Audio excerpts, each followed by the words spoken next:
Sorry, little DJ over here. Little DJ. Ben Samuels.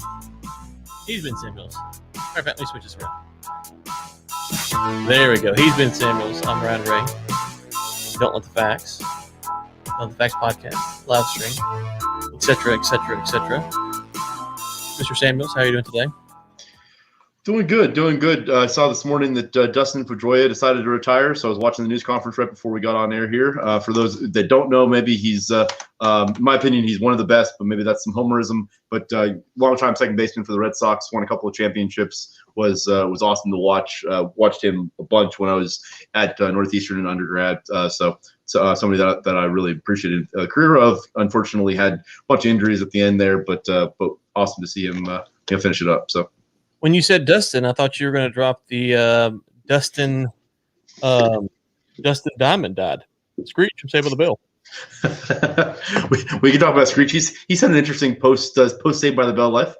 You didn't see that he died? No. Oh, did he? No. Yeah, like minutes ago or hours ago. No.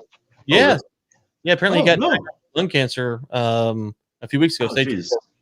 Yeah. Wow. So no, I had no idea. Yeah, so R.I.P. Screech. He has had an interesting post Saved by the Bell career, to put it mildly. And Dustin Pedroia, I was glad to see him hang it up. There's very few. I'm curious your thoughts on this, because there's very few athletes where I get sad to see them go, and that's usually because they stay. Like Kevin Garnett's my favorite basketball player of all time. Mm-hmm. By the time years are done, it's like, go on and go. Like you're nowhere. You weren't what I originally pulled for, and not that I dislike the guy or have a bone against him. It's just right. The shell of a former self. And Pedroia was the same thing. He's he's injured, couldn't ever get back on the field. So I'm glad to see him go. There's very few players I can think of that I'm like, oh man, I hate to see him go, because they usually stay too long. And so it's kind of like all the sentimental value is. I guess Jordan with the Bulls when I was in sixth grade is like, oh my gosh, he's hanging it up. They just won 3 in a row again. And so, but like with Drew Brees with the Saints, I'm ready for him to go. I mean, baseball is better than basketball, so I mean that was an easy decision. Obviously. But Drew Brees with the Saints, I'm ready to see him go. I think he's outlived his usefulness, and so. Ouch. Yeah, well, I mean, just kick the guy to the curb. Jeez. Ouch. Get him out of here. Bring in Taysom Hill. Have the Wildcat offense. See what happens. Please don't. Not today. Jameis Winston. Jameis Winston completed the longest pass of the season on the trick play in the playoff game. Is that right? Yeah, that 51-yard or 53-yard touchdown pass was the longest completion of the season. And so it's like, tells you, where the Saints are at as far as, anyways. Why can't we get Tom Brady? Whatever. Before we turn the thing on and really launch this thing, Bucks or Chiefs? It's hard to go against Mahomes right now, right? I see. I was gonna say it's hard to go against Brady at home with all the legacy stuff, on the table. I hear you. I think you probably are right. But I mean, let me say it this way: over his entire career, Tom Brady has been bet against a bunch. Brady, yeah. Almost everybody that made that bet has lost, and so. I don't know. I think like the whole story, the whole narrative of him winning this last one, and I mean maybe right off in the sunset. I don't think he will, but can you imagine how epic it would be to leave New England after all those years, go to Tampa for 1 year, win the ship, and just all right, I'm out. I'm gonna go live my life with who's his wife, some beautiful supermodel. Giselle, right? That's just not a bad retirement. That's gangster status. So. If we're talking about a bet the head bet, and what I mean by bet the head is your head's on the chopping block, and if you lose, they cut it off. If you're talking about that, Super Bowl, whatever this is, because I've just seen Mahomes come back so much, I would go with Mahomes. If we're talking about a friendly wager, I would take either side of it. I'd be fine with either side of it. But if you're talking about like I'm gonna lose my head, I'm just gonna lose it on Mahomes. They got him, Tyreek Hill, Kelsey, just too many weapons. But I don't really care. For anybody listening, if you have a hookup for head mounting, it looks like I'm going to need one in the next couple of weeks. So if you could give me a referral, that'd be awesome. I need to reinforce walls to mount this big sucker. Steel I-beams. It's the whole deal. Okay, so Pedroia's out, RIP, and out, but I mean not dead. But so RIP. Wow, that's aggressive. sorry. Pedroia's gone. Dustin Diamond, RIP. You've got the Bucks. I've got the Chiefs. I just want a good game. That's really it. That's what they all say. Well, I mean, I don't have a rooting interest, so I don't need one team to win. You know, I would prefer, in all honesty, I'd prefer for Tom to win it. If you're like, of my preferences, I'd want him. So, mainly because I get sick and tired of everyone. Like 2 weeks ago, it was like, oh, well, if Aaron Rodgers breached Tom Brady, is he now in discussion for the GOAT? No, he's not. No, he's just not. Like, I mean, that's like the same thing as saying. Remember when what was it? Terrell Owens that said that Jerry Rice was the fourth best receiver of all time when they were on that podcast a few weeks ago with Randy Moss. I mean, like what? Like what?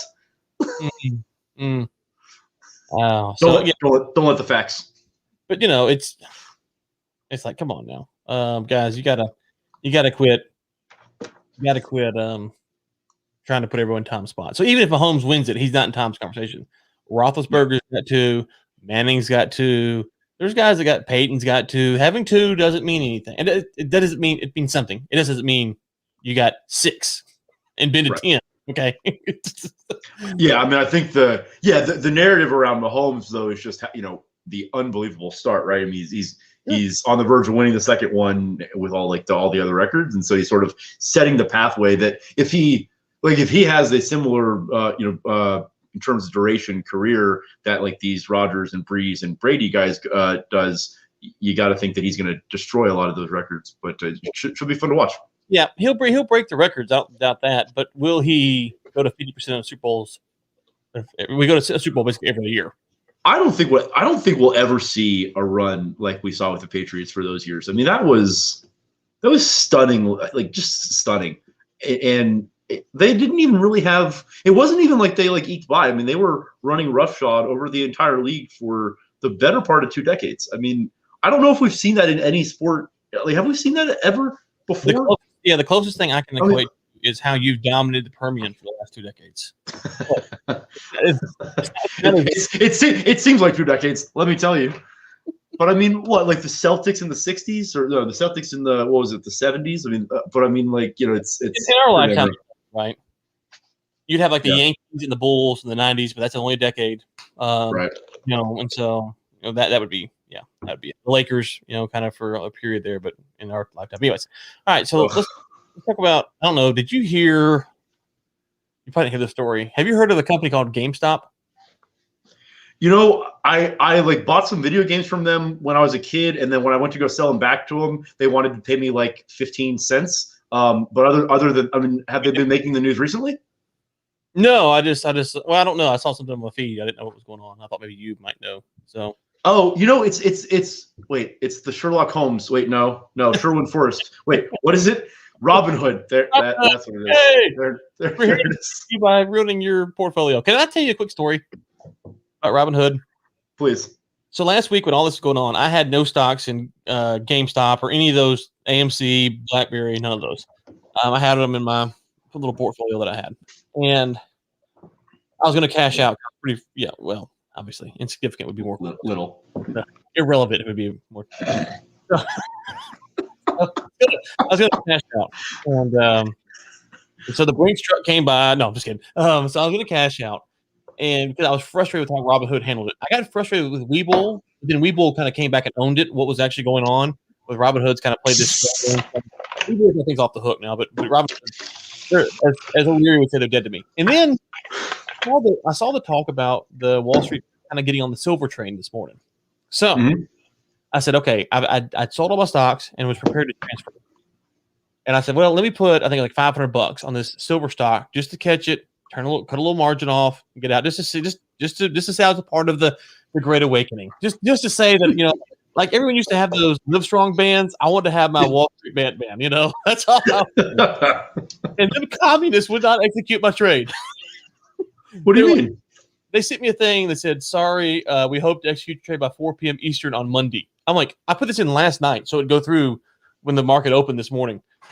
It's like, nope. So I canceled the order. And so I forget if you and I talked about it off air or if we talked about it on the podcast last week, but it is it's pretty astounding to watch the hedge funds, Wall Street, government, regulators, and the wealthy all actually explicitly say the game is rigged. We know it's rigged. It's rigged in our favor. Those are the rules. If it's not rigged in our favor, no one's allowed to play the game. Like it's pretty phenomenal to actually watch, and it's not even that like that's me reading behind between the lines. They are literally saying that as a coordinated message, and I think it's what is it? It's a bull strategy, Cotton. I mean, yeah. I think that is going to. I think that's going to. Well, let's talk about it. I've got some thoughts, but I mean, I think it's we're stepping into some foundationally, or something that's going to change the way the financial systems in America work. I mean, I think that we've kind of reached the time where the people like you and I and the average American have sort of begun to understand how rigged the game really is. Yeah, and so let's. So Joe just said that he had the same thing happen to him. Was it for silver or something else, Joe? Just curious. So let me just tell you my understanding of Robinhood prior to this fiasco last week. My understanding was pretty clear. I was going to make a trade. They were going to take that trade, execute a high frequency trade before they cut my trade, and someone was going to make money off of it. And I was perfectly fine with that because I didn't have to pay a commission on the trade. I was fine with someone else making billions of dollars or millions of dollars or thousands of dollars, whatever it was. I didn't care. You can make all the money you want on my trades because I'm not trading. I don't know what you know what that symbol is off the top of your head. That is Novavax. Novavax. I don't know. It's a vaccine development company. I was gonna say like Biomed, but okay, yeah. Okay. Anyways, and so I was okay with that because I don't want to pay $6 on a trade or $3 on a trade or $2 on a trade to buy a stock that's $20. It's like, okay, so I'm okay. And that was Novavax is what he says. So I was okay with that. And some people found out, they got mad, and I was like, no, this is great. I'm not a day trader. And if you've read the book by what's the high frequency trading book called by Collins or whatever? By Jim Collins or Tom Collins? I mean, I know the book you're talking about, but anyways, I was okay with that. And so for me, you know that the game is kind of, I don't say rigged. They are it's gonna drive me crazy now. The book is called Flash Boys by Michael Lewis. Sorry.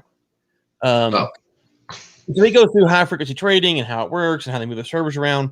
So I'm okay with that because you're giving me a good service, which is I don't have to pay for a trade, and in return you're making money. That's how the free market exchange goes. I'm happy with the trade.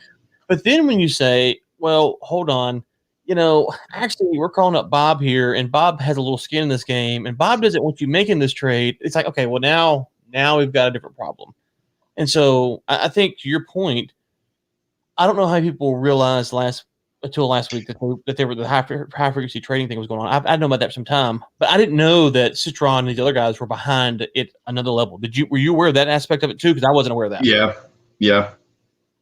Yeah, but I mean, I think the other piece that in what you said, I think that's all correct. But I think the next level is there were explicit and intentional levers pulled to allow the hedge funds to reduce and mitigate their risk, while simultaneously not allowing the other side of the bet to do anything. All you could do. Let me clarify real quick. What I'm saying is that before last week, I think anyone, unless you're trying to day trade on Robinhood, and in that case, you just don't know what's going on. But I mean, I'm not to be ugly, but you're losing margin on every trade, so it's just part of the deal. All I'm saying is that I was content with the arrangement last week, which was someone is to make money on my trade because I'm not paying it. So they could make, instead of paying $3 a trade, they could be making thousands of dollars on all my trades because of how it works. I don't know. I was fine with that. But then when you say, okay, well, that's not enough money for us. This isn't enough. We're going to go ahead and prevent you from actually making money on trades. That's where the problem comes in for me. So I'm fine with some people got frustrated over the high frequency stuff when it came out last week. To me, that wasn't a big issue. To me, it's the secondary thing, which is what you're saying, which is, hey, no. You can hold your position, you can sell your position, but you can't ensure that the stock stays up by buying more of your position. And to me, that was terrible. Well, no, I mean, if you pull restrictions, I'm okay with, well, for the sake of this argument, I am okay with a Robinhood shop or broker so let's say Robinhood actually has a liquidity event for something in the market and they need to do something to address that. That happens to hedge funds, that happens to market makers, that happens. What happens there is they institute some regulation or they do something, they pull some lever that's across the board. But what Robinhood did was says, okay, you guys can do this, you guys can do this. The problem with that is that these guys over here, it was their money, it's their backers, it's the people behind them, and yeah, Vlad came on CNBC and said like, oh well, we didn't do this because of any market makers, or we didn't have any conversations with our backers. But then same day they got over $1 billion in flash funding to bridge the liquidity gap. So like they weren't having conversations, but they acquired $1 billion because of the liquidity event. So there's a lot here. So on the day they got I think it was 1.3, and then today they closed another 2.4. But they don't have but they didn't have a liquidity event. I mean, like they weren't short of cash, and that's not why they did it, right? So here's a question: should it be a crime? And I'm a little bit hesitant to say it should be. What's your thoughts?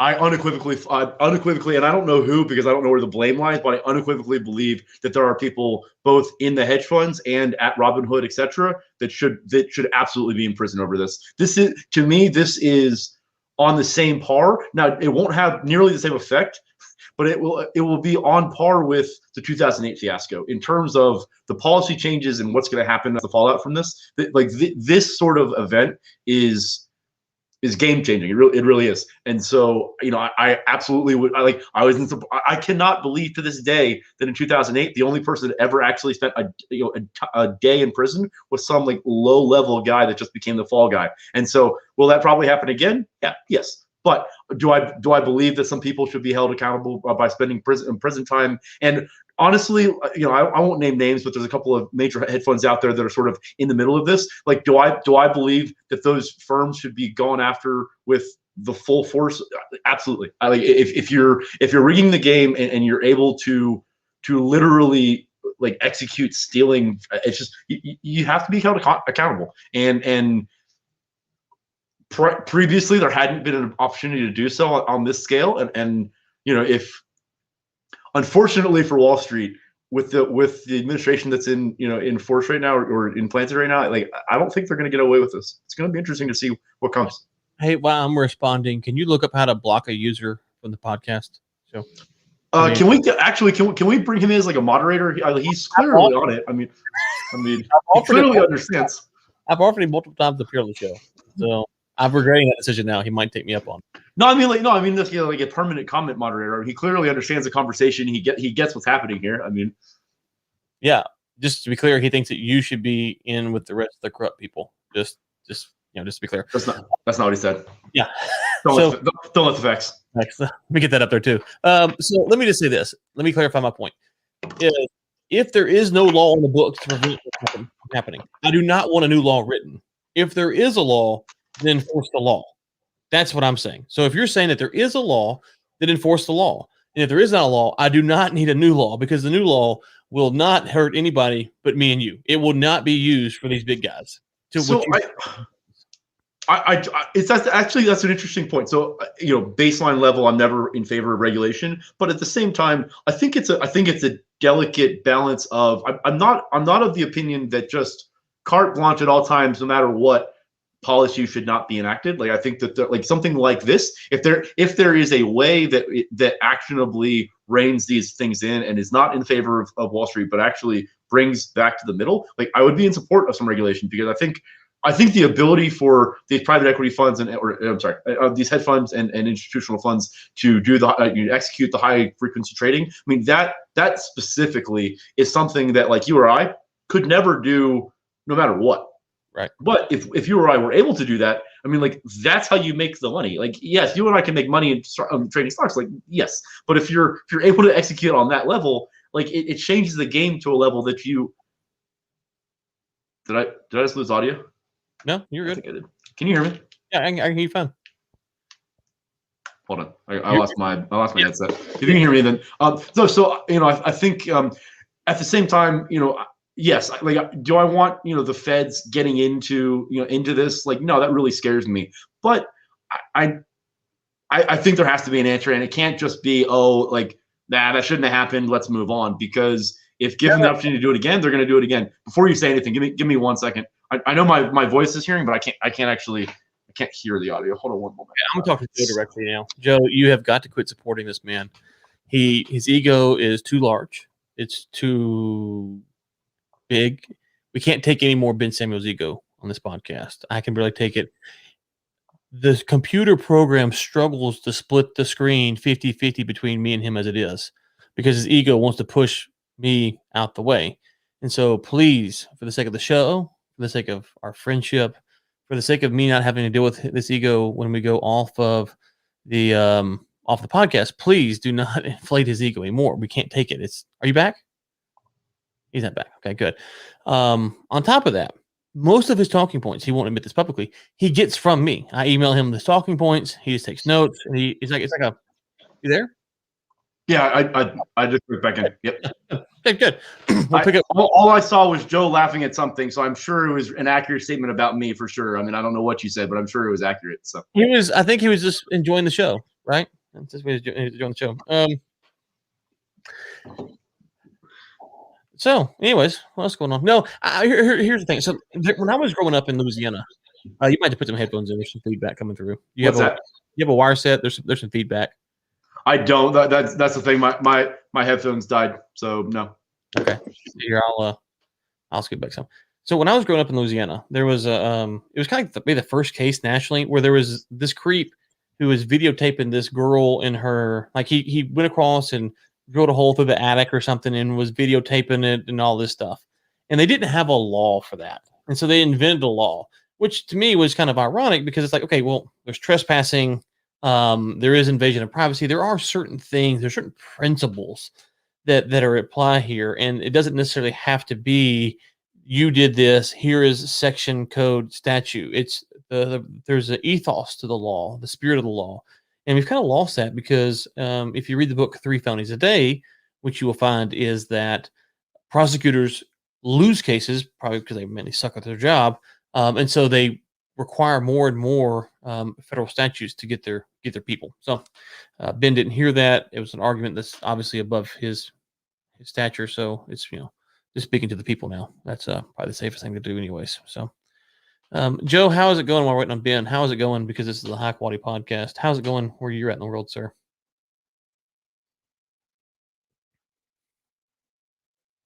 Joe's then left us. Joe, did you leave the building? Don't leave the building, Joe. We need you.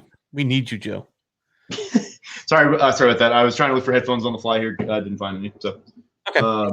Yeah, the short version of what I said is that the law should be today where Joe's at. The law should be generally the spirit of the law, not necessarily if you do this, you're in trouble for that. Those cases do apply in some facts, but if you're saying that this is stealing, and I'm not saying that's the argument here, but if this is stealing, then use the stealing law, with theft or whatever against the people. So just mute when I'm talking, Ben, and that way the feedback won't come through. And then when I'm through, just stay muted and I'll talk for you, and it'll work out best that way. So yeah, I think that's,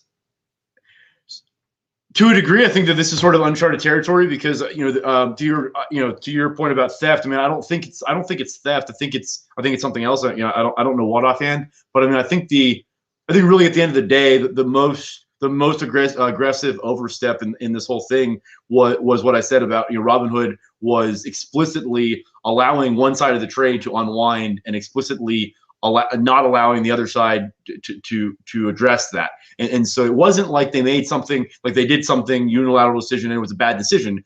Companies make bad policy decisions all the time when under fire, right? That's not a problem. The issue here is that the decision, and then it comes out that the decision was explicitly in favor of the people behind them. Like that you can't get there from here. And so, like, to your point about Webull and whatever, I mean, I think it's different. Like, I think Webull, I think each of the different entities needs to be looked at differently. Robinhood specifically, in my opinion, they got firmly caught with their hand in the pickle jar, and they're, I think they need to be held accountable. But yeah, so I would say this: if there is a federal statute, prosecute them. I'm not against that. I'm saying I don't want to create it because here's what's going to happen.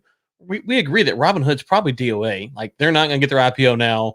They're going to lose a lot of their users. This is probably going to be a big lick, huh? I mean, you say that, but they just raised $2.4 billion in equity. Like, that's you don't. I don't think you just ride off in the sunset. Like, I think that.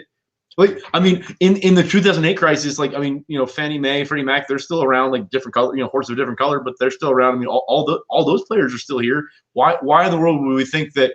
Oh, like on one day we decided to shut down our customers. Like, why would we think that would actually matter to the American people? Sorry, that was don't let the facts. Don't let the facts. That's our podcast, comedy only. I think Robinhood is DOA. That's my prediction. We will see. I think folks, seeing the curtain pulled back. When you see the curtain pulled back on the elite, you realize how scary and nasty it is. So I think that.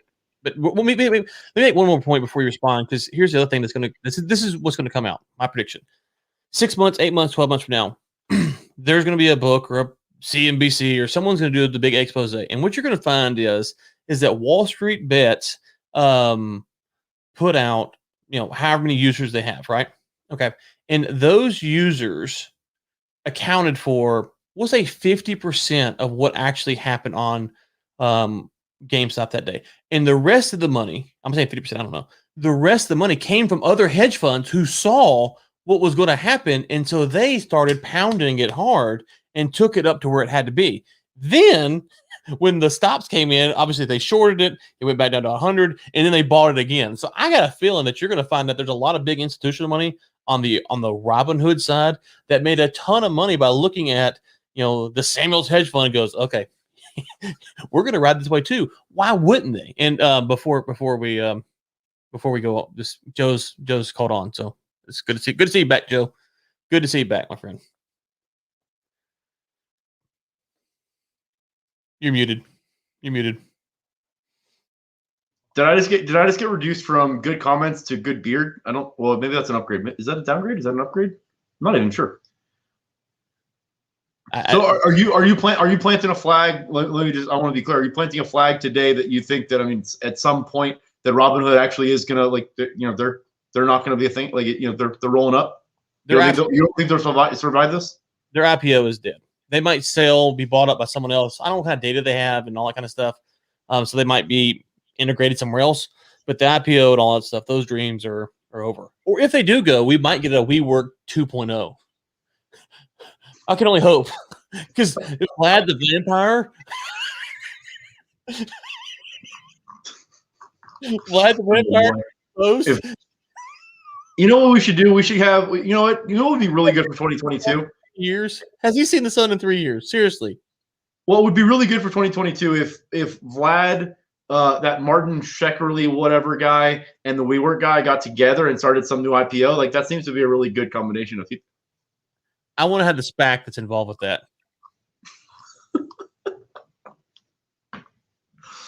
Hey, real quick, what's your boy? I can't ever say his name. It's Jamarith. You know what I'm talking about? For those listening, he's definitely not. But though I don't want to be associated with that. But what? I'm not a fan. Him or the SPAC? Yeah, I think the way that I think that he is. I think he's like the Snake Oil salesman of that market. How do you say his name? Chamath, I think so. Yeah. Yeah. Okay. So the irony is, he's one of the guys who made money on the Robinhood on the GameStop side, propped it up, and then of course he's like the SPAC king, and so that's what I'm saying. Like, I think there's a lot of money that's big money that came in to help really crush the hedge funds, and this is where the populist movements have to be careful because they find themselves allies and they want to flee to these allies, and they realize that the allies aren't true allies. So Elon Musk, Chamath, I would be very skeptical about these guys being long-term allies to any sort of apolitical populist type movement. I'm not very sold on that. What are your thoughts?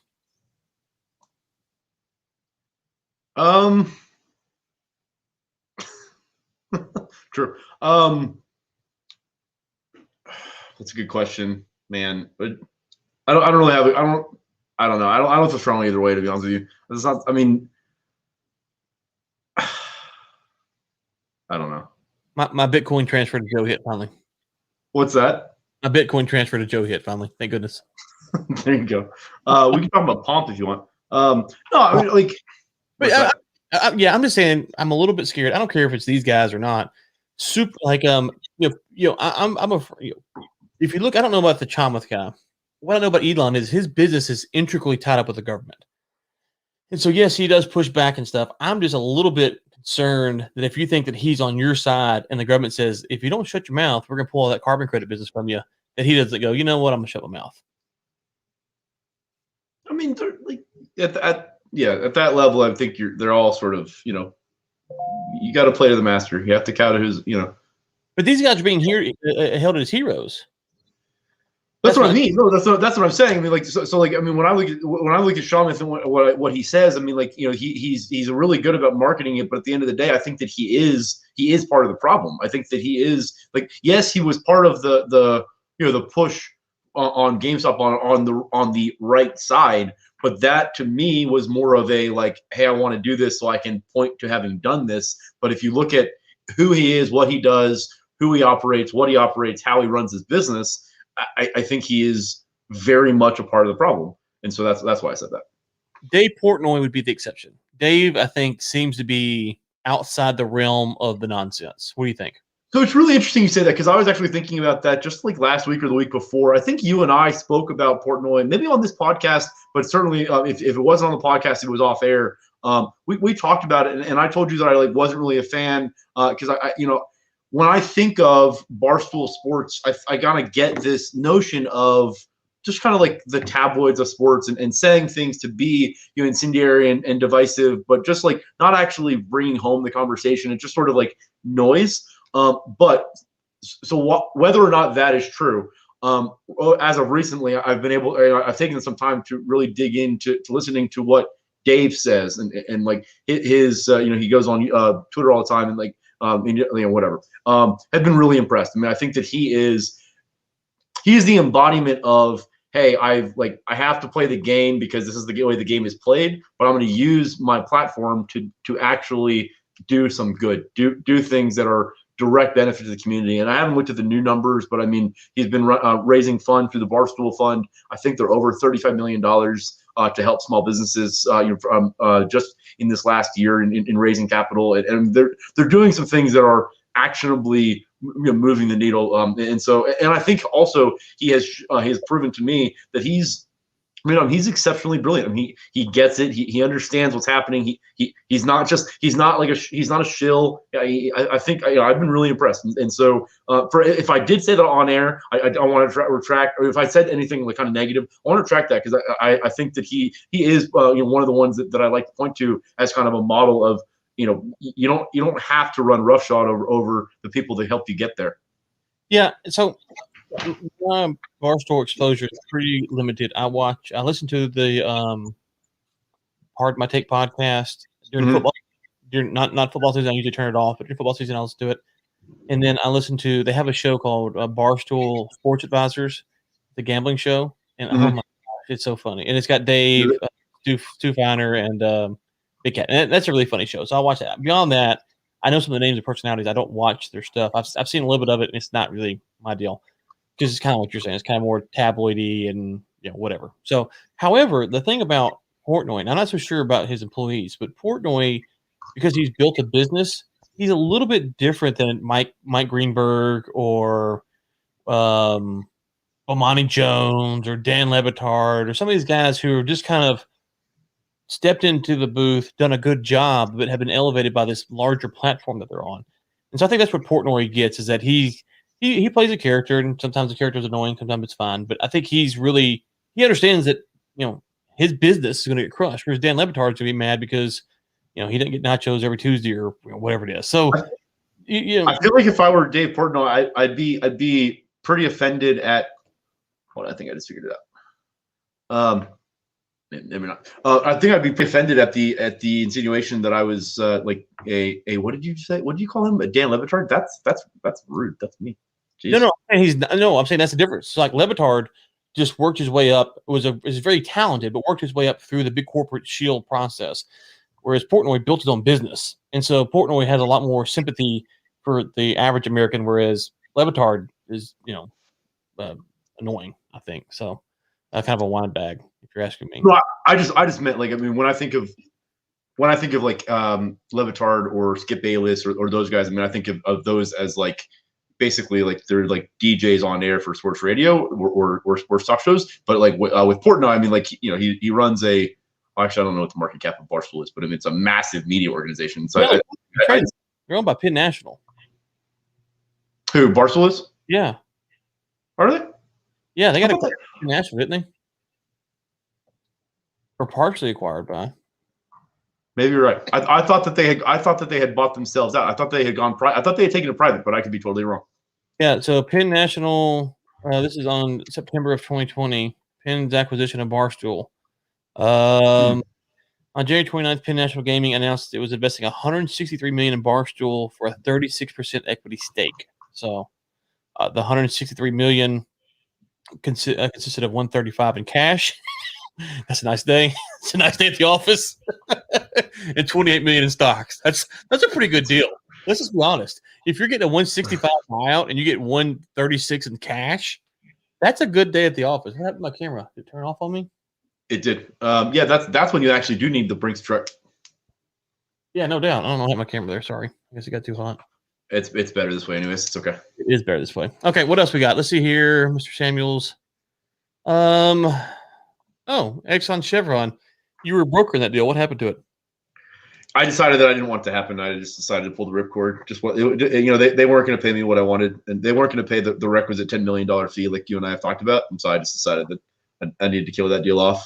But, Chevron paid $1 billion for someone to go away. Why not pay this paltry $10 million?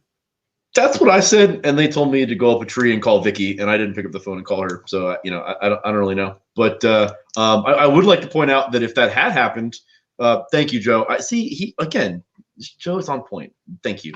But I will point out that if Exxon and Chevron had come together and they had merged, their market cap would still be substantially less than Tesla, even though Tesla's revenue is, I was about to say earnings, but they don't actually earn any money. But the revenue is less than 10% of those two combined. But that's neither here nor there because we love green energy, right, Ryan? You can see me smiling, right? Thumbs up. I can see the gray avatar. Yeah, I got 2 thumbs up right now. You just can't see it.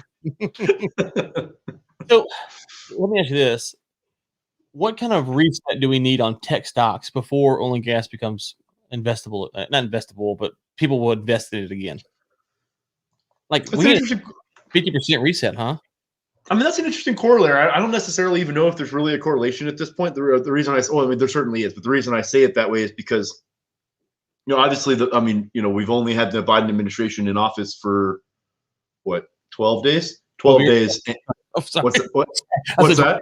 I said 12 years. 12 days going on 12 years. Yeah, I mean, yes. Sorry. But what we have seen is, and this is whitewashing some of it and kind of zooming through, but essentially, irrespective of facts, irrespective of logic, irrespective of ramifications, we're going to try everything we can to tear down the oil and gas industry.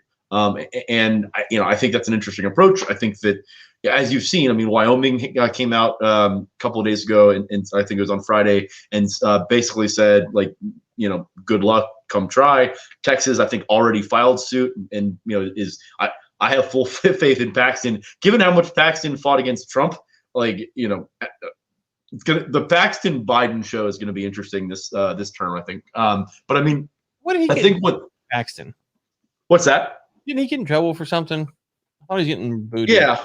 Well, so Paxton, I mean, he's not going to get booted because he, so if anybody, so quick plug, if anybody is subscribed or has subscribed to Ryan's newsletter, The War Room, I wrote a piece on term limits, and I talked a little bit about, some of that. I mean, like, Paxton is like entrenched in the bureaucracy. He's not going anywhere. What he was found to have done is that, forget the specifics, but essentially he had allocated a role. It was either someone that he was well connected with got a job or got some money based on something that shouldn't have happened because it didn't run through the proper channels. That's totally zooming through because I don't remember the specifics, but I mean, yeah, he got caught doing something explicitly improper, something that, letter of the law, he shouldn't hold office anymore, but he's not going anywhere. Right, obviously. So, real quick, before we go further, Joe says, have you looked at the price of small cap O&G stocks this year? They're on the rise. I have not, Joe. I do not. So The ones I've invested in would be I had some Exxon shares, some Enterprise Product shares. I just sold stuff in Robinhood. I don't know. So I think it's really a really important distinction there. I mean, Joe, you're absolutely right. But I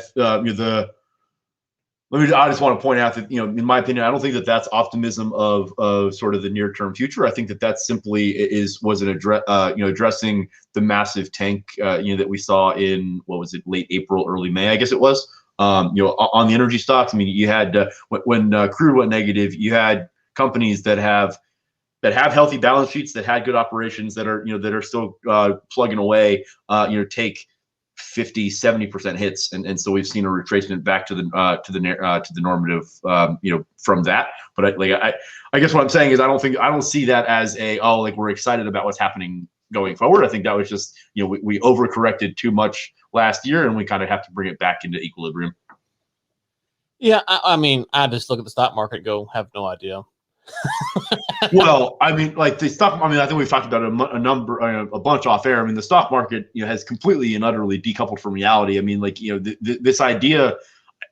It's amazing to me, like, that he didn't get more pushback about it. But Trump spent the last, obviously the last, his entire presidency, but he was really focused for the last 7 months of his presidency trying to talk about how phenomenal the economy was doing. And like, yeah, if you look at the stock market, it was click in this direction. I mean, like, there were a bunch of like sort of superficial things that you can point to, but nothing. I mean, nothing actually based in reality. I mean, so the fact, like, I mean, the fact that Tesla has run up 10x in the last 11 months, and most of the industry, or most of the the advisors are still have it as a buy. I mean, like, those sort of things. And then like like what we were talking about before, when you look at Chevron, Exxon coming together, and like if they were to merge, their market cap would be like a tenth the size of Tesla. I mean, like those sort of things, like, they seem like hyperbolic, and they seem kind of like, oh, that's weird. But I mean, this is real life. We're seeing these things in live action, real people, real lives, real money.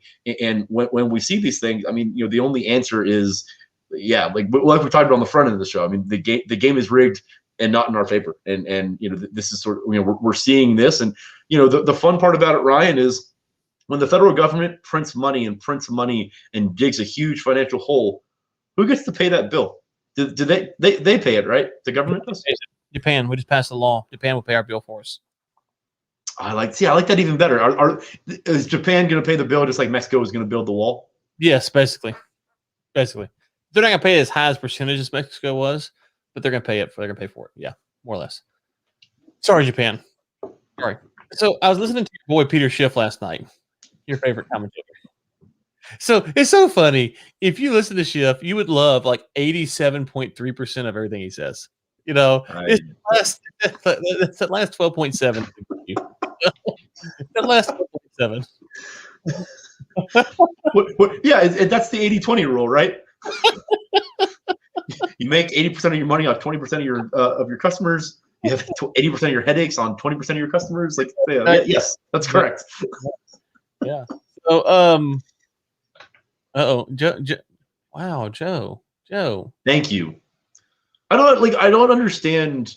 I mean, so Peter Schiff is obviously a brilliant man, but in my opinion, he has completely jumped the shark. He's completely sold out.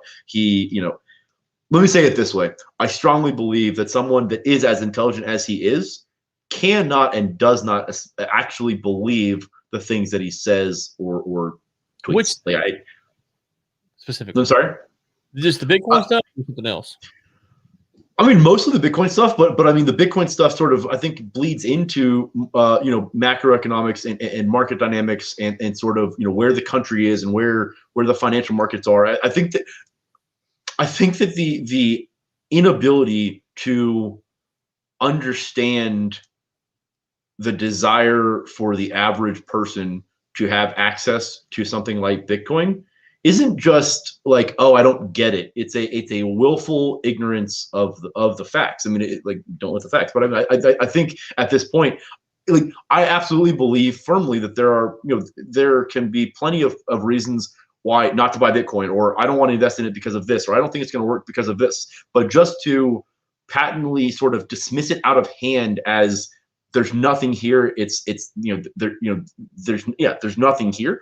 I don't think it is it certainly is not an appropriate response, but I don't think that it gives like credence to who he is. I mean, if so I don't know if you saw it was either over the weekend or maybe last week. Did you see the what Ray Dalio put out about Bitcoin? Or Dalio? I tried to watch him. He's compromised. So to that point, so Dalio over the years has basically said really stupid things about Bitcoin, and like even stupider, like even less articulated than Schiff, and he's sort of just run roughshod over it, and it's just like basically painting it as a scam for lack of better words.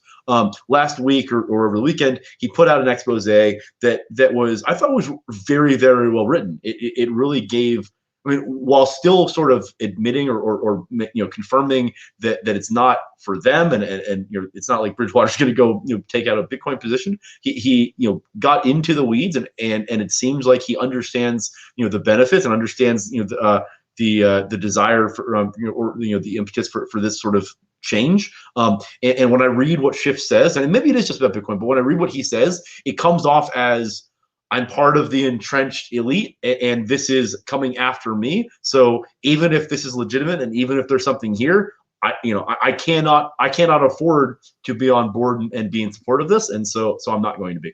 It's ironic because there's plenty of libertarians who are pro Bitcoin, and so for Schiff to have the opinion is kind of outside of the, I don't know if the normative opinion of libertarians, but he's definitely in probably somewhat of a minority position, if I had to guess.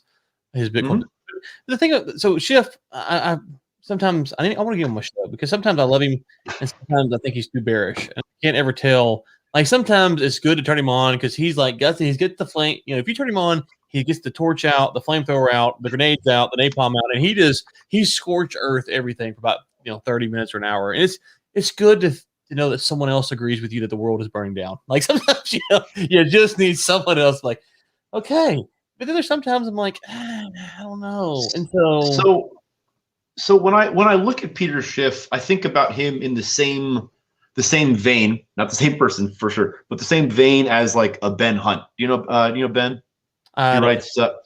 So Ben Hunt runs the Epsilon theory. I think he's one of the more brilliant people on the planet. I mean, I think he's unbelievably. I know Epsilon theory. I didn't put the name of it. Okay, yeah. Okay. So Epsilon theory is Ben Hunt. I look at Ben and Peter sort of in similar light in terms of like their role in society, or kind of what niche they're trying to carve out.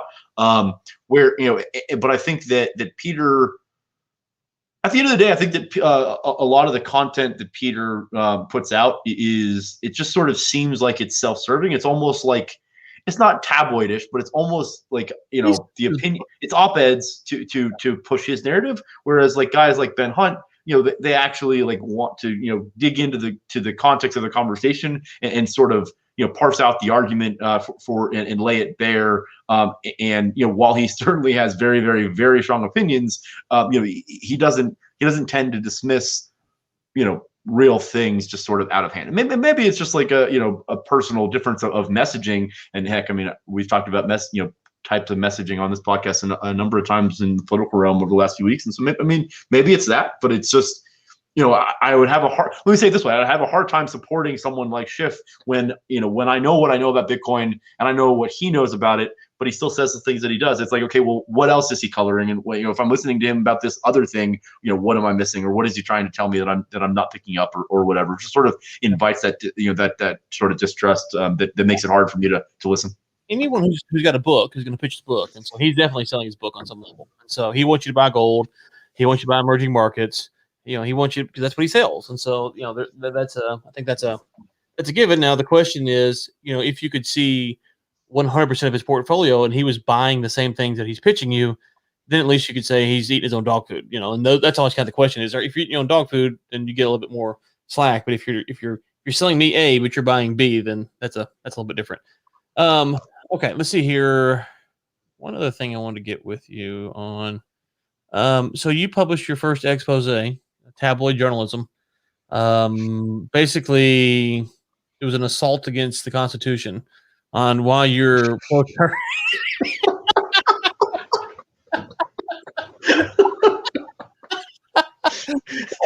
talking about trying to sell subscriptions. I like this, guys. Go check it out. It's a war room. An assault on democracy. That's aggressive. That's not the Constitution, just to be clear, not democracy. Constitution. Thank you. That's worse, but thank you. I know. I wanted to get it in there. But no, you published a piece this morning on the War Room newsletter in favor of, it was titled "Term Limits Bring Accountability," talking about term limits at the congressional level. So why don't you just kind of tease that out? Obviously, I've put it out there for folks to go see. If you're a War Room subscriber, you got that. But something we've talked about offline a little bit. I will write a formal response. I won't get everything today that you said, but kind of you could kind of respond to my piece, thing that you didn't like about it, liked about it. You should have loved it, obviously, but you didn't. And then some things that maybe you'd want to build upon from your piece. Yeah, I think it's a really interesting conversation. I think that any American that looks at our current government system, I don't care where you are in the political spectrum, I think that we can all agree that the system is fundamentally broken and broken in a lot of different ways and in a lot of different levels. And the reason I start sort of with that backdrop is that by no means I don't think there's any one remedy that's going to fix the system. So term limits by no means is a fix to the system, but I strongly believe that it is one way to level the playing field in the sense of bringing in some new blood and bringing down the rampant bureaucracy and insider trading and the sort of the status quo that has become entrenched in the system. I think it's really unfortunate that people in America, because we don't live in some of the other countries on earth. I mean, the people in America have sort of resigned themselves to, yes, our government is corrupt. Yes, that they're always looking to make our lives worse and to take our freedom and to take. I mean, like that, those sort of things, I don't think that those should live in the American psyche as just sort of okay. And so I think one of the ways to do that, I didn't talk about it in the newsletter because I didn't want to put it in print, or well, actually I just hadn't cleared it with them first, so I didn't want to use a specific example. But on the pod, I'll talk about it for a second. I mean, so in the article I talk a little bit about sort of what I think it takes to run for office and to run for Congress. And I think there's a lot of people. One of the people that comes to mind for myself is my father. That is, the incredibly intelligent, articulate people, well-meaning, compassionate, empathetic, have a lot of these characteristics and traits that I think would turn or be a good politician, but just simply would never even consider running for office given the current construct. And I think the term limits would have an opportunity to invite some, like I said, some new blood and kind of reverse that trend a little bit. And I've got some thoughts. Actually, I wrote a second piece that'll come out in a couple weeks here, sort of as a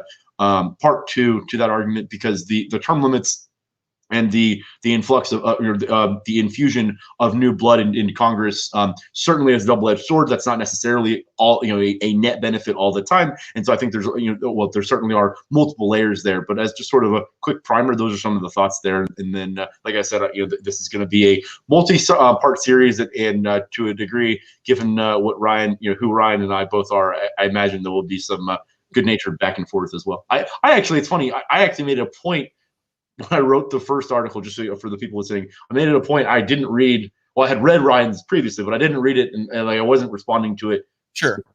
But the second part, I trying to pick out a couple of those pieces, and also I'll throw another plug in there. I think you're probably going to talk about it, Ryan. But your piece that you put, actually, I'll throw it to you. Talk a little bit about what you're doing with Ramsden, David and Ellen, and those guys, because you wrote about the same. It was the same topic, but you wrote a totally different piece. So want to make sure people can read that as well. Yeah, so I mean, I just wrote the Committee Against Term Limits, and so the argument is weird because in today's environment, I agree with so many things that you say about Washington. It's not like I'm on the opposite end, like, no, listen, Washington's great, here we go. And I think for me, part of this discussion that we're having here is part of the enlightenment process that we have to go through. Here's what I mean: if you come to say that term limits are the answer, and I'm coming to say that term limits aren't the answer, but we're both saying that different people have to be in those seats, that's the unification that we need. That's the unification we need. And part of the things that you describe in your piece is that there's kind of this, where you have the institutional money that's getting in there, but a fired up, fervent voter base that goes, oh, there's a 30-year established Republican here, but someone's primarying him. I'm sick of these guys. I don't want to vote for Democrat, but I'm gonna vote for the primary guy just to put him out, or I'm gonna vote for the Libertarian in the general election, or the Green Party, or whatever. That's, to me, where the populace has to get, that they're willing to make those changes and not go from Republican to Democrat. Because you got to think about this: if you're in San Francisco, where Nancy Pelosi, whatever Republican would run there was not going to be like a Texas Republican. They're going to be a California Republican, whatever that looks like. It means I don't know. It's just not going to say it's Texas Republican, right? That's an oxymoron, but okay, keep going. But you know what I'm saying? Like, they're not going to be the same values as someone from Alabama. So for sure. But for someone from San Francisco, that may be too far right for them to vote for. However, if someone primaries them, that actually might be a candidate that represents their values, even though I would disagree with all those values, a lot better than Pelosi would. And so you have to be willing to take that risk. Say, okay, I'm going to vote for the candidates. My candidate's a Democrat. They're being primaried. I'm going to vote for the person that's primarying them against the establishment money. And so the GameStop thing is indicative of this, which is, if you're going to stick it to them, that's where you stick it to them. It's like in South Carolina, the Democrat that ran against him, Lindsey, not Lindsey, the guy was Lindsey Graham, I think raised the most money for a Senate race ever and still lost. Well, on some level, you are sticking it. It's kind of weird there, because you're sticking it to the establishment by keeping the establishment, because it's kind of a weird deal there. But what I'm saying is that when Graham runs, if he runs again, and all that money goes to support him, a Republican primaries him and beats him in the primary, and then you go, oh, now you've really establishment, and then the Democrat gets a bunch of money. Go, no, screw you. We're going to run. So I think that's, people have to. Does that make sense? Absolutely, yeah. I mean, and that sort of dovetails into, and I think I put a note at the bottom of the first piece to sort of kind of allude to some things coming. But I think what you're talking about is kind of the next step of campaign finance, super PACs, lobbying, like all those sort of things, because I think all of those things have to do with what we're talking about. I think let me say it this way. I think there's a direct correlation between things like the lobby, the way that lobbying is done in Congress, and term limits. I mean, I think that all these things are inextricably linked, and so that's why I said on the front end that term limits by no means is a remedy for all of these things. But if you start at term limits, in my opinion, the rest of the dominoes are easier to fall, because if you start to remove the impetus for that entrenched bureaucracy of the career politicians, I think that there may be some appetite within the government to sort of change some of these other things, because I think that. Well, let me answer real quick on that, because this is what I'll ask you directly. My fear with what you're saying is that right now we know it's Pelosi, it's Lindsey Graham, Ted Cruz, Chuck Schumer, whoever these long-term, I'm trying to think of long-term congressmen, right? Anyways, whatever, these long-term congressmen, senators, you can go through and get your list, right? Okay, when you remove them, then the parties that I don't know who runs the Republican Party. I remember they nominated some girl a few weeks ago, and I don't remember who she is, and good for her, whatever. I don't care what another. I don't know who runs the DNC. I don't know who all these federal staffers are.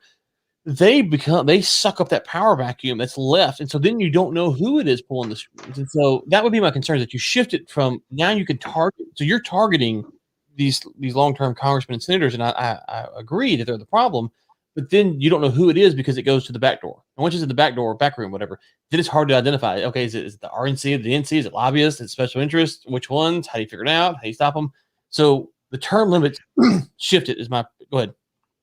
So to your point, I think that's what I was. That's sort of what I was alluding to. You're absolutely right. The term limits stand alone don't really get you anywhere. But I think that where I'm coming from is that to your point about the like, you don't know where it's coming from. I think that what I'm looking at is that term limits is a way to extricate that dynamic from the governmental process, because if the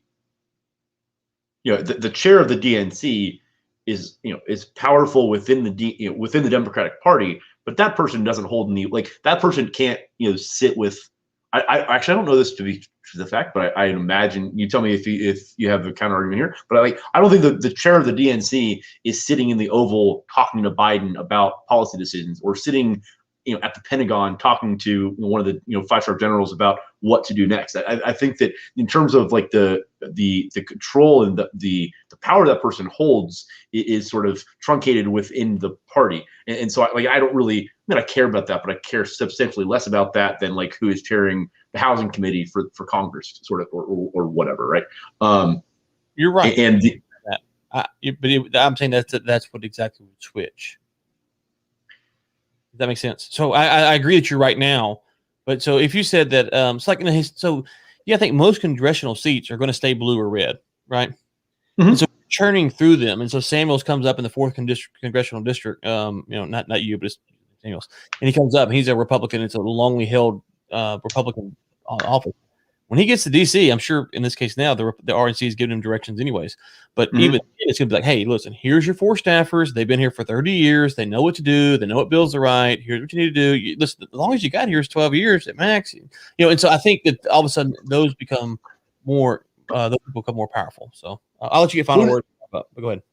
Yeah, no, I think what you're painting is sort of keeping the status quo while changing some of the pieces of the status quo. What I'm talking about is changing the status quo from top to bottom. And so, like, to your point about the hey, the RNC putting like, hey, here are your staffers. Like, no, like that. If the staffer has been there for 30 years, like, no, you need to go to get a different job. Like, and that person's not going to get term limited because they don't get elected. But right. I'm talking about removing that entrenched sort of, this is how things go, this is how things are done model that we've sort of all become used to and familiarized with. But at the same time, we all know it doesn't work, and we all know that it's sort of the source of the problem. And so, and like, I don't think there's any policy that I would support that would extricate like the staffers from. But that being said, I think I think really the article, or what the main point of the first article here, the part 1 that I made, is simply, I think that by initiating term limits, you will genuinely, like, there will be an influx of brand new faces, and I don't mean just like like a Marjorie Greene Taylor or like or like if Scott Dorkin were to run for Congress. I don't mean like just another. What's that? Not Dorkin, no. I know, but I don't mean just another name. But I'm talking about like someone like you or your father or my father, like who is a principled, reasonable person who understands like understands the concepts that are being played around with here, etc. And that the maybe it's like some false notion that it's just like ridiculous for me to even think that we could get there. But I think that what I'm talking about is that the material fabric of the candidate pool would change considerably if you move. And again, term limits is not the sole answer. You have to get to super PACs and lobbying. Like, there's a bunch of other campaign finance. You have to change a bunch of these things. But I think what I'm talking about is more of so like the person coming into the new seat, they are not incentivized to cut the backroom deals. They're not incentivized to line their own pockets. They have a different crazy notion. But the reason that they ran for Congress is to help advance the lives of the American people. And I don't think that that's necessarily some like ridiculous thing that should be dismissed out of hand. I think that's the goal of this country, and whether or not the power elite are going to support that, because they certainly won't. But I think that is the point of this. What's that? I'm sorry, what? You're not like that, like a not. Hold on. Hold on. There we go. There we go. I got twice for that one. So I mean, yeah, what I'm talking about here might be kind of purely fictional and just like a cool thought experiment, better, more than anything. But I think the conversation needs to be had. And the other way to look at this is that. So the other side of this coin is, I firmly believe that the answers to the problems in government are, like I mentioned before, the super PACs and lobbying and those sort of things. But current sitting Congress, given the current status quo, they have literally no desire or impetus there's no reason for them to enact any of these things. But if there's term limits, then there might be a reason. Now, to your point, it might invite some like, hey, I've only got 6 or 12 years, and so let's just throw the throttle down and just go and see how much we can eke out of the system. like that is possible. But I think that if the sort of if the tenor of the entire Congress changes and that room is different, I don't know if those voices would be loud enough to actually push policy. I think we might actually have some more of a level playing field. And then the other thing I want to mention is that I think that what that would also do to a degree, and this is a farther reach for sure, but I think to a degree, what it would eliminate or at least alleviate to a degree is this notion of, oh, you're on the other side of the, like, so if I'm a Republican, oh, you're a Democrat, okay, I'm not allowed to agree with you. Like, I don't care what you're saying, I don't care what you believe, I don't care, how much benefit or how much support you have for your position. Like, I'm not able to believe you to agree with you because I need a career, and the people behind me would pin me to a wall if I did that. And so, like, that's the current dynamic. It's gotten worse over the last 4 years, but I mean, that's not a brand new one by any means. That's been sort of the way for a long time. And I think that what I'm talking about is also, I think term limits has a potential to bring that back into equilibrium as well, where again, the body of, and this crazy notion, but the body of Congress is actually incentivized to make policy that helps themselves, because that's what every power on the history of Earth has ever done. But also they could help the American people, because those people kind of by definition are representative of. Because I think the other way to say what I just said is that I firmly believe that, like, the Ted Cruz's and AOC and even like AOC and everyone in Congress, I don't really actually believe that those are representative of Americans. And I don't mean like that they like represent their constituents. I mean that I don't think that body of Congress is any representation of who America is. I think I didn't say it in the article. I'll say it on air. I think I actually said it last week or the week before. But I firmly believe, and this is a strong statement, so buckle up. Joe, tell me if you agree with this or not. But I firmly believe that it is axiomatic to even wanting to run for Congress that you have to be somewhat of a psychopath. I mean, or sociopath. I think you have to have some level of psychopathy to even desire to run for Congress, much less run, like win the seat and then like do the job day in and day out for 3 years or 6 years, whatever it is. And so, oh, sorry, I thought you did. No, go ahead. I'll say, okay, I will leave you with this. I will respond to that over the next few weeks with stuff. No, it's just, so the issue really being isn't when the problem I have here is not that we're disagreeing. It's that if more voters thought the way that you are articulating, you wouldn't have this problem to begin with. And so does that make sense? I hear you. It makes sense. I just vehemently disagree, because what I'm talking about is changing. I'm talking about changing the options on the ballot. So because like I said in the article, one of the things I talk about is that, yes, when you go to the ballot box, or when you go to the primaries and you vote, and then you go to the ballot box, you have a choice. I mean, there's multiple choices on the list, and you can pick which one you want. But I am a firm believer that if Nancy Pelosi, to pick one specifically, actually had a level playing field in her elections, I firmly believe that she is not the person that her state would elect to represent them.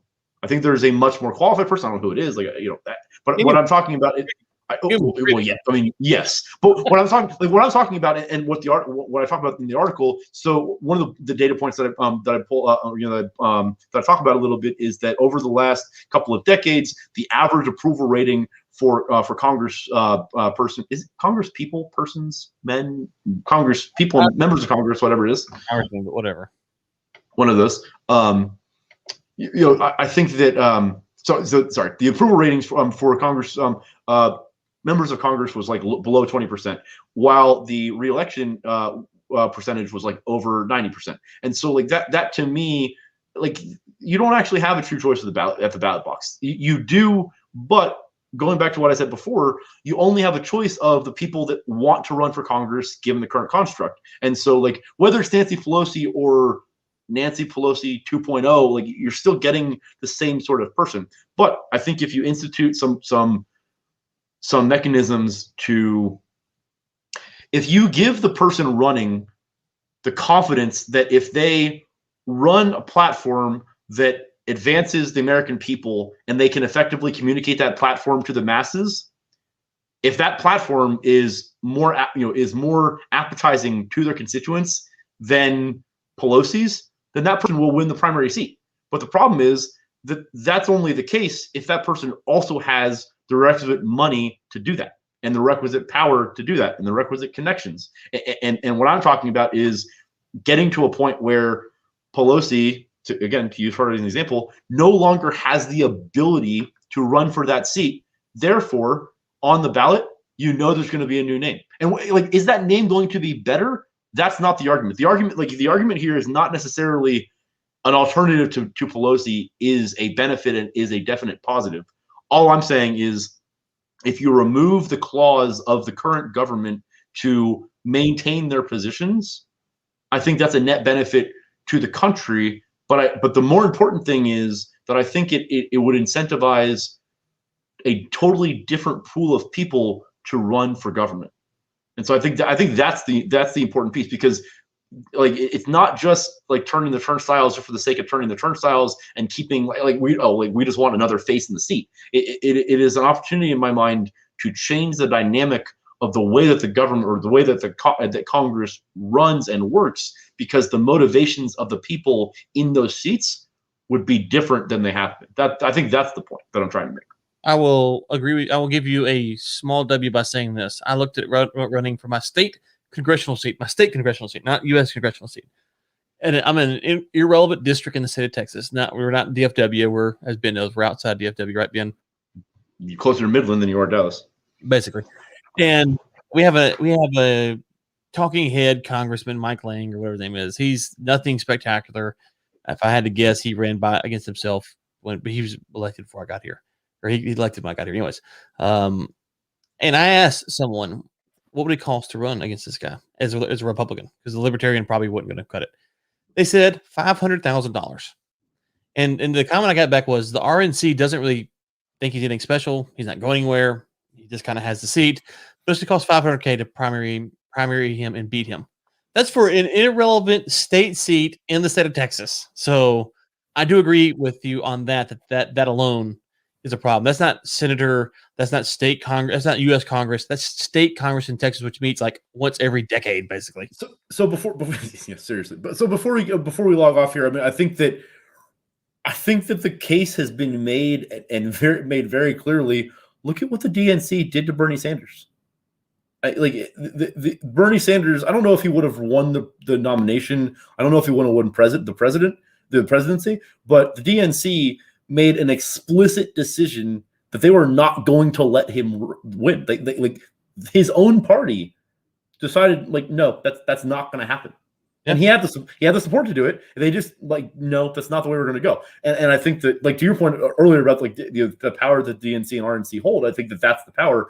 But what I'm talking about, or I think these proposals would change that power dynamic so that the DNC doesn't have the ability to be to say, oh, sorry Americans, we understand that this is the candidate that you want on the ballot, but it plays better for us to put this other one on, so deal with it. Okay, in the IRS, and we'll fix most of these problems. Okay.